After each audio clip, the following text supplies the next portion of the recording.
50 ஆண்டுகால வரலாற்றில் இல்லாத அளவிற்கு வங்கக்கடலிலே உருவாகிய பெஞ்சால் புயல் என்பது 24ஆம் தேதி உருவான புயல் கிட்டத்தட்ட 6 நாட்கள் போக்கு காட்டி இறுதியாக 30ஆம் தேதி கரையை கடந்தது அனைவரும் நன்றாக அறிவோம். வானிலை அறிக்கைப்படி, சில தனியார் நிறுவனங்கள் அறிக்கைப்படி இந்த புயலை குறித்து, கரை கடக்கின்ற சூழ்நிலையை குறித்து வந்த அனைத்து கருத்துக்களையும் உள்வாங்கி மாண்புமிகு தமிழக முதல்வர் அவர்கள் போர்க்கால அடிப்படையிலே இதுவரையில் இல்லாத அளவிற்கு எடுத்த துரித நடவடிக்கையின் காரணமாக சென்னை மாநகரத்தில் 13 சென்டிமீட்டர் அளவுக்கு மழை பெய்தாலே கடந்த காலங்களில் 3 நாட்கள் 4 நாட்கள் சென்னை ஸ்தம்பித்த நிலையில் மழை பெய்து விட்ட 12 மணி நேரத்திற்குள்ளாக இயல்பு வாழ்க்கைக்கு சென்னை திரும்பியதென்றால் முதல்வருடைய முன்னெச்சரிக்கை நடவடிக்கையும் போர்க்கால நடவடிக்கையுமே அதற்கு காரணம். பெஞ்சால் புயல் என்பது நின்ற இடத்திலே ஓரிரு நாட்கள் நின்ற வரலாறு என்பது வானிலை வல்லுநர்கள் கூறுகின்ற பொழுது 50 ஆண்டுகால புயல் வரலாற்றில் இதுவே முதல் தடவை என்று குறிப்பிட்டிருக்கின்றார்கள். இந்த வேகமான புயலின் காரணமாக திருவண்ணாமலை, கடலூர், விழுப்புரம், தர்மபுரி, கிருஷ்ணகிரி ஆகிய மாவட்டங்களில் ஏற்பட்டிருக்கின்ற வெள்ள நிவாரண பணிகளுக்கு கடலூருக்கு அன்பிற்கினிய MRK பன்னீர்செல்வம் அமைச்சர் அவர்களும் CV கணேசன் அவர்களும், திருவண்ணாமலைக்கு ஏவா வேலு அவர்களும், நம்முடைய செந்தில் பாலாஜி அவர்களும், போக்குவரத்து துறை அமைச்சரான நம்முடைய சிவசங்கரன் அவர்களும், அதேபோல் பொன்முடி அவர்களும் விழுப்புரம் மற்றும் திருவண்ணாமலைக்கு பொறுப்பு அமைச்சர்களாக இருந்து பணியாற்றி கொண்டிருக்கின்றார்கள். கிருஷ்ணகிரி மற்றும் தர்மபுரிக்கு வீட்டுவசதித்துறையுடைய அமைச்சர் முத்துசாமி அவர்களும், சுற்றுலா வளர்ச்சித்துறையுடைய அமைச்சர் ராஜேந்திரன் அவர்களும் பொறுப்பு அமைச்சர்களாக இருந்து பணியாற்றி கொண்டிருக்கின்றார்கள். புயல் மழை வெள்ளம் என்றவுடன் சென்னையில் மாண்புமிகு தமிழக முதல்வர் அவர்கள் 30 மற்றும் 1ஆம் தேதி களத்திற்கு சென்று இயல்பு வாழ்க்கை சென்னை திரும்பியதைக் கண்டு பொதுமக்கள் பாராட்டு மழையில் நனைந்து வந்தார் என்பதில் மாற்று கருத்து இருக்க முடியாது. அதேபோல் நம்முடைய துணை முதலமைச்சர் அவர்கள் மேற்கொண்ட முன்னெச்சரிக்கை நடவடிக்கை என்று சொல்லப்படுகின்ற கள ஆய்வின் காரணமாக அவரும் களத்திலே 1ஆம் தேதி முழுமையாக பாதிக்கப்பட்ட பகுதிகளை சுற்றி பார்த்து பாதிக்கப்பட்டதற்குண்டான சோடே இல்லாத அளவிற்கு சென்னை மாறியிருந்ததை கண்டு மகிழ்ச்சியுற்றார். அதேபோல் கடலூர், விழுப்புரம் போன்ற மாவட்டங்களில் ஏற்பட்ட வெள்ள சேதங்களை மாண்புமிகு தமிழக முதலமைச்சர் அவர்கள் நேற்றைக்கு சென்று சுற்றி பார்த்து வந்ததை நீங்கள் நன்றாக அறிவீர்கள். மத்திய அரசை, ஒன்றிய அரசை உடனடியாக வெள்ள நிவாரணமாக 2000 கோடி ரூபாய் கேட்டு நேற்றைக்கே கடிதம் எழுதியிருந்தார். மாண்புமிகு தமிழகத்துடைய துணை முதலமைச்சர் அவர்களை வெள்ளம் பாதித்திருக்கின்ற இந்த 5 மாவட்டங்களுக்கும் நேரடியாக சென்று களத்திலே நின்று நிவாரணப் பணிகளை போர்க்கால அடிப்படையிலே மீட்பதற்குண்டான நடவடிக்கை எடுத்ததையும் நீங்கள் நன்றாக அறிவீர்கள். மத்திய அரசு உதவி செய்வதாக அறிவித்ததோடு நின்று கொண்டிருக்கின்றது. ஆனால் மாநில அரசு பாதிக்கப்பட்ட கால்நடைகள், வீடுகள், பயிர்கள் போன்றவற்றுக்கு கருணை உள்ளம் கொண்ட மாண்புமிகு தமிழக முதலமைச்சர் அவர்கள் இன்றைக்கு நிவாரண உதவிகளை அறிவித்திருக்கின்றார். ஆகவே இந்த வெள்ள மழை பாதிப்பிலிருந்து மக்களை காப்பாற்றுகின்ற ஒரு பேருதவியாக, பேரியந்திரமாக மாண்புமிகு தமிழக முதல்வர் அவர்கள் தமிழகத்தை காக்கின்ற ஒரு கடவுளாக இன்றைக்கு காட்சியளித்து கொண்டிருக்கின்றார். இப்படிப்பட்ட பெருமழை வெள்ளத்தின் போது, பெருஞ்சீற்றத்தின் போது ஆளுங்கட்சிக்கு உதவியாக இல்லாவிட்டாலும் ஆளுங்கட்சியுடைய பணிகளுக்கு ஆலோசனை சொல்வதை முதலமைச்சர் அவர்கள் ஏற்றுக்கொள்வதற்கு தயாராக இருக்கின்றார்கள். ஆனால் ஆளுங்கட்சிக்கு குறைகளை சுட்டிக்காட்டுகின்ற இடத்திலே இருக்கின்ற எதிர்க்கட்சிகள் வஞ்சக சூழ்ச்சியோடு அவதூறுகளை அள்ளி வீசி கொண்டிருக்கின்றார்கள். இன்றைக்கு எதிர்க்கட்சி தலைவர் அவர்கள் அரசியலிலே கள ஆய்வு கூட்டங்களை கூட நடத்த முடியாமல் கட்சியிலே திணறிக் கொண்டிருக்கின்ற நிலை. சேலத்திற்கும் சென்னைக்கும் மாத்திரம் அரசியல் செய்து கொண்டிருக்கின்ற எதிர்க்கட்சி தலைவர் அவர்கள் சாத்தனூர் டேம் திறக்கப்பட்டதால் தான், முன்னறிவிப்பு இல்லாமல் திறக்கப்பட்டதால் பெரிய சேதம் ஏற்பட்டதாக கூறியிருக்கின்றார். கடந்த காலங்களை அவர் திரும்பி பார்க்க வேண்டும். 2015ஆம் ஆண்டு இதே சென்னையில் செம்பரம்பாக்கம் ஏரியை முன்னறிவிப்பில்லாமல் திறந்ததால் 280க்கும் மேற்பட்ட உயிர்கள் பலியானதை மறந்திருக்க முடியாது. பல லட்சம் வீடுகள் இழந்ததை அவர் மறந்திருக்க முடியாது. சாத்தனூர் டேமை பொறுத்தளவில் மாண்புமிகு தமிழக முதல்வர்கள் உத்தரவுப்படி 25ஆம் தேதியிலிருந்து படிப்படியாக நிரம்புகின்ற தண்ணீரை வெளியேற்றிருக்கின்றோம். முதற்கட்டமாக 25ஆம் தேதி 10,000 கன அடி தண்ணீரை வெளியேற்றிருக்கின்றோம், முன்னறிவிப்பு கொடுத்துத்தான். அதுபோல் 5 முறை சாத்தனூர் டேமிலிருந்து முன்னறிவிப்பு கொடுத்து படிப்படியாக தண்ணீரை வெளியேற்றிருக்கின்றோம். கடைசியாக 1,68,000 கன அடி தண்ணீரை நேற்றைக்கு முன்னறிவிப்போடு தான் வெளியேற்றிருக்கின்றோம். அந்த முன்னறிவிப்போடு வெளியேற்றப்பட்டதால் தான் எந்த விதமான உயிர் சேதமும் இல்லாமல் தவிர்க்கப்பட்டிருக்கின்றது. பல உயிர்களை காப்பாற்றி இருக்கின்ற அரசு இந்த திராவிட மாடல் அரசு என்பதற்கு உண்மையிலே மனசாட்சி இருந்திருந்தால் எடப்பாடி பழனிசாமி அவர்கள் தமிழக அரசிற்கு நன்றி கூறி இருக்க வேண்டும். அதை விட்டுவிட்டு வஞ்சக எண்ணத்தோடு குறை சொல்லிக் கொண்டிருக்கின்றார். மாண்புமிகு தமிழக முதலமைச்சர் அவருடைய இந்த போர்க்கால நடவடிக்கையை நம் மாநிலம் மட்டுமல்ல, அண்டை மாநிலங்களும் இன்றைக்கு இந்த வெள்ள நிவாரண பணிகளை தொடர்ந்து பாராட்டி கொண்டிருக்கின்றார்கள். உண்மையிலே மனசாட்சி இருக்குமானால் வாய்ச்சவடால் விடுகின்ற எதிர்க்கட்சி தலைவர் அவர்கள் மத்திய அரசிடம் நிதியை கேட்டு அழுத்தம் தருவதற்குண்டான முயற்சிகளை மேற்கொள்ள வேண்டுமே தவிர தமிழக அரசு எடுக்கின்ற நடவடிக்கைகளுக்கு குந்தகம் விளைவிக்காமல் இருக்க வேண்டும் என்று இந்த பத்திரிகையாளர்கள் செய்தியாளர்கள் சந்திப்பின் வாயிலாக கேட்டுக்கொள்கிறேன்.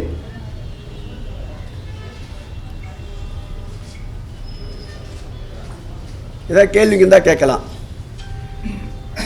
அமைச்சர் பொன்முடி இன்னைக்கு ஆய்வு பண்ணும்போது அவர் மேல அந்த சேவை அளிச்சவங்க மாற்றுக் கட்சியை சேர்ந்தவங்க அப்படின்னு சொல்றாங்க.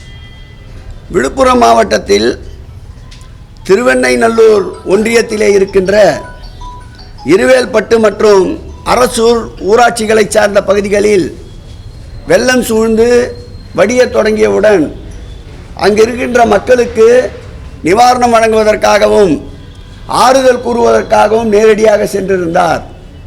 அந்த இடத்தில் ஒரு குறிப்பிட்ட கட்சியை சார்ந்த அரசூர் ஊராட்சியிலே இருக்கின்ற குறிப்பாக மகளியணியை சார்ந்த விஜயராணியும் அவரது உறவினர் ராமர் என்பவரும் உள்நோக்கத்தோடு வேண்டுமென்று அவர் மீது சேற்றை வாரி இறைத்திருக்கின்றார்கள்.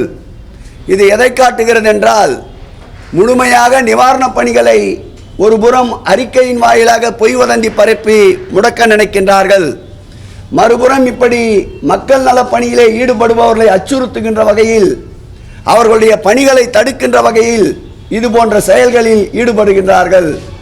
இப்படிப்பட்ட தடைகளை தாண்டி வளர்ந்த இயக்கம்தான் திராவிட முன்னேற்ற கழகம், திராவிட மாடல் அரசு. ஆகவே இப்படிப்பட்ட எதிர்ப்புகளை கண்டு அஞ்சாமல் மக்கள் பணியில் தொடர்ந்து பயணிப்போம் என்பதை எடுத்து காட்டுகின்ற வகையில்தான் இந்த நிகழ்ச்சிக்கு பிறகு தொடர்ந்து பாதிக்கப்பட்ட பகுதிகளுக்கு சென்று நிவாரணங்களை அமைச்சர் பொன்முடி அவர்கள் மேற்கொண்டு வருகிறார் என்பதை தெரிவித்துக் கொள்கிறோம். வீடுகளை சுற்றி தண்ணி இருந்தா நிவாரணம் சொல்றதா தெரிவிச்சிருக்கோம். இதே வாகனங்கள்லாம் நிறைய பழுதாகி இருக்கு. அந்த வாகனங்கள் பழுதானதுக்கெல்லாம் நிவாரணம் கிடைக்குமா? நிச்சயம் மாண்புமிகு தமிழக முதல்வர் அவர்கள் ஆ முதல் அக்கு வரையில் எந்த பாதிப்புகள் என்றாலும் கருணை உள்ளத்தோடு களத்திலே நிற்கின்ற முதல்வர் என்பதால் ஏதோ நேற்றைக்கு முன்தினம் இந்த பதவிக்கு வந்தவர் அல்ல. நேற்று முன்தினமோ இது போன்ற பாதிப்புகளிலே தன்னை களத்திலே ஈடுபடுத்தி கொண்டவர் அல்ல. 50 ஆண்டுகளுக்கு மேலாக பொது வாழ்க்கையிலே இருப்பவர், பாதிப்புகள் என்னவென்று கணக்கிட தெரிந்தவர். நிச்சயம் அதற்கும் உரிய நிவாரணத்தை அறிவிப்பார். ஒருத்தரா கேள்வி சொல்றேன்.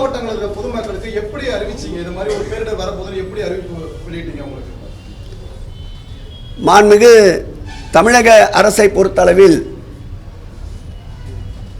இந்திய வானிலை மையமாக இருந்தாலும், தமிழகத்திலே இருக்கின்ற வானிலை மையமாக இருந்தாலும், தனியாருடைய வானிலை மையமாக இருந்தாலும், அவர்கள் தருகின்ற தரவுகளை உடனுக்குடன் துறை சார்ந்த அலுவலருக்கும் அந்தந்த மாவட்ட ஆட்சியாளர்களுக்கும் அனுப்பி அந்தந்த மாவட்ட அமைச்சர்கள் வாயிலாக முன்னெச்சரிக்கை நடவடிக்கை தொடர்ந்து எடுத்து வருகின்றோம்.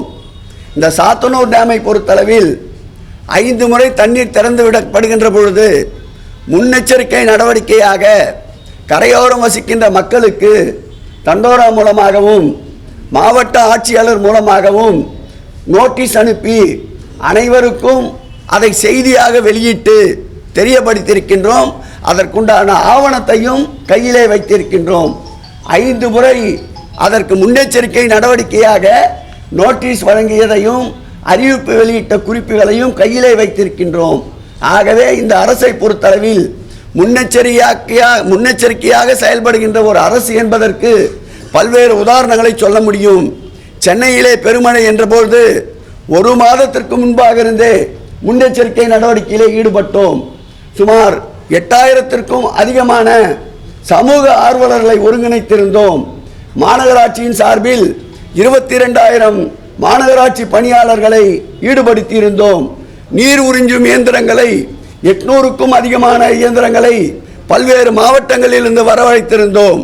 அதேபோல் 700 அரவை இயந்திரங்களை மரங்கள் விழுகின்ற பொழுது உடனடியாக அகற்றுவதற்குண்டான பணிகளை துரிதப்படுத்தியிருந்தோம். 36 படகுகளை சென்னை பெருநகர மாநகராட்சியின் சார்பில் வாங்கி ஆங்காங்கு நிறுத்தியிருந்தோம். கிட்டத்தட்ட 106 படகுகளை முன்பதிவு செய்து தயாராக வைத்திருந்தோம். இப்படி அனைத்து வகையிலும் முன்னெச்சரிக்கை நடவடிக்கை என்பது இந்த ஆட்சியினுடைய கொள்கையாகவே வழியாகவே செயல்பட்டு கொண்டிருக்கிறது என்பதற்கு சென்னை மாநகரத்தில் எடுக்கப்பட்ட நடவடிக்கைகளே ஒரு சாட்சி.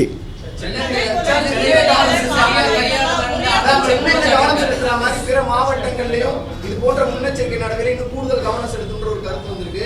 ஏன்னா இப்ப பகுதி நம்ம எதிர்பாராத விதமா இந்த விழுப்புரம் திருவண்ணாமலை மாவட்டங்கள்ல அதிக பாதிப்பு ஏற்பட்டிருக்கு. 50 சென்டிமீட்டர் மழை பெய்திருந்தாலும் கூட அரசோட நடவடிக்கை இன்னும் எப்படி இருந்திருக்கணும், இப்ப எப்படி இருக்கு? இந்த பெஞ்சான் புயலை பொறுத்தளவில் புயல் உருவான ஓரிரு நாளில் எப்பொழுதுமே கரையை கடக்கும். ஆனால் இந்த புயல் என்பது நின்ற இடத்திலேயே 2 நாட்கள் நின்று கொண்டிருந்தது. அந்த புயலுடைய தாக்கம் எங்கு சென்று அடையும் என்பதை இந்திய வானிலை மையமே அதை அளவிட முடியாத ஒரு சூழ்நிலை. இருந்தாலும் கடலூர் போன்ற மாவட்டங்களில் முன்னெச்சரிக்கை நடவடிக்கையாக பல விஷயங்களை அந்த மாவட்ட ஆட்சியர் தலைவரோடு மாண்புமிகு தமிழக முதல்வர் அவர்கள் சென்னையிலே இருக்கின்ற தமிழ்நாடு வானிலை மையத்திலே உட்கார்ந்து அனைத்து மாவட்ட ஆட்சியரிடத்திலும் அவர் காணொலி வாயிலாக முன்னெச்சரிக்கை நடவடிக்கைகளை பற்றி ஆய்வு செய்ததை நீங்களே நன்றாக அறிவீர்கள். இந்த வானிலை தரவுகளை பொறுத்தளவில் அவர்கள் தந்த தரவுகளுக்கு மீறி இந்த புயலுடைய வேகமும் புயலுடைய வீச்சும் கணக்கிட முடியாமல் இருந்தது.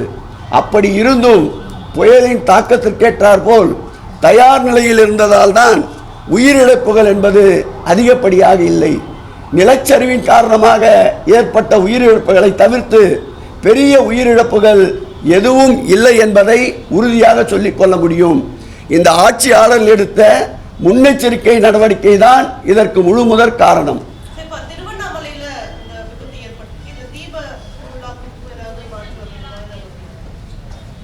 இந்த அரசை பொறுத்தளவில்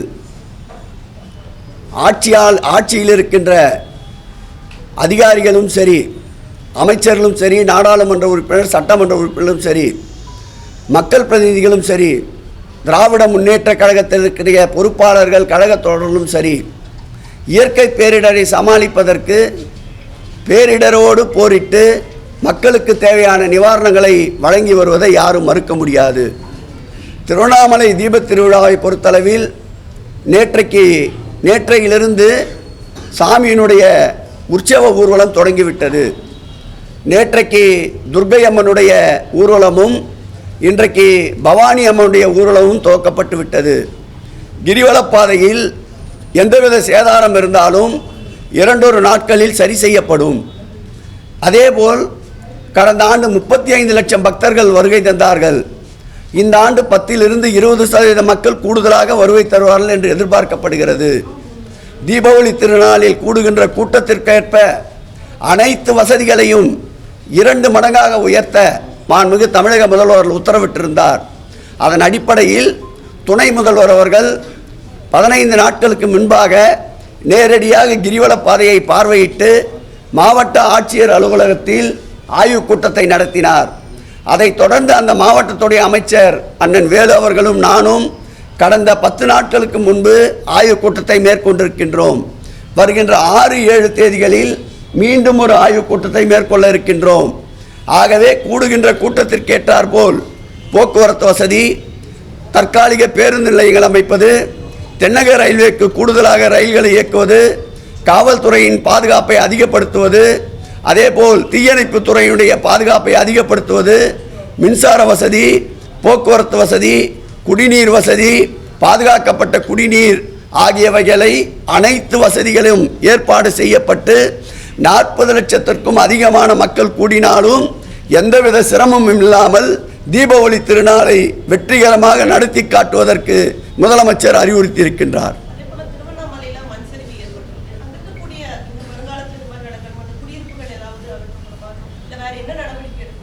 நிச்சயம் விஞ்ஞான ரீதியாக இன்றைக்கு வேகமாக நாம் வளர்ந்திருந்தாலும் ஒரு சில பேரிடர்களை துல்லியமாக கணக்கிட முடியாத சூழல் இருப்பதை அனைவரும் ஒத்துக்கொள்ள வேண்டும்.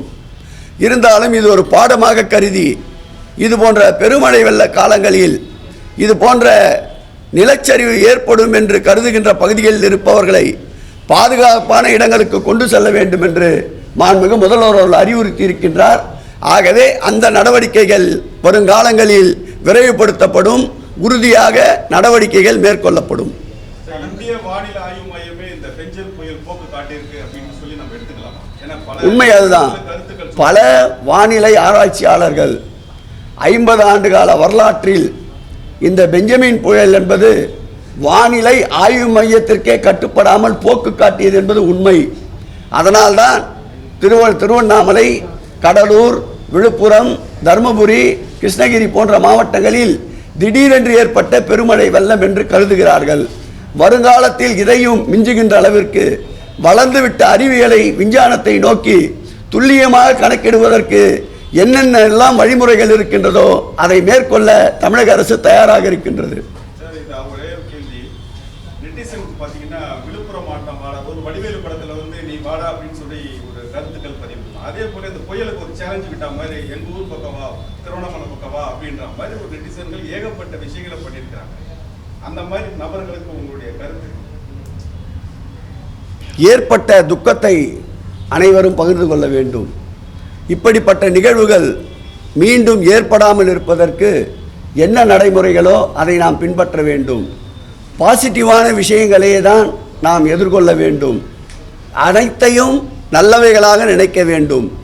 இதுதான் நடைமுறையில் அனைவருக்கும் மகிழ்ச்சியை தரும்.